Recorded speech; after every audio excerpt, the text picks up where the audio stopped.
সিঙ্গাপুরে ঘাস কাটার যারা এই কাজ করে তাদের বেতন প্রায়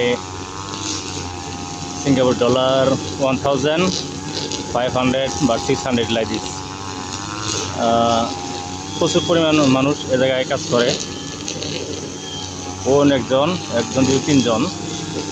তো এদের সাথে পরিচিত হইয়া আমি অনেক আনন্দিত হয়েছি। যারা সারাদিন কাজ করে, বৃষ্টি হইলেও কোনো বসা নাই, একমাত্র ওই খাওয়ার সময়। এত সুন্দর ঘাস, জায়গা মতন ঘাস কাটতে কাটতে একবার সেরকম করে পরিষ্কার করে, একদম লেভেল।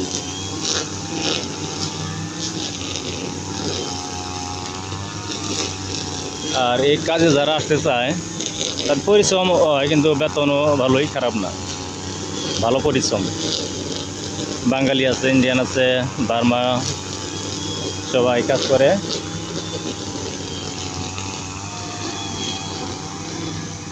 Nice start. তো আমাদের দেশের মানুষ, বাঙালি, ইন্ডিয়ান বয় আছে। তো এই সমস্ত কাজে অনেক পরিশ্রম, আর টাকাটাও আছে, খারাপ না, ভালোই। আর যারা আসতে চান এই কাজে, যার দক্ষতা আছেন তারা আইসেন, পরিশ্রম বেশি।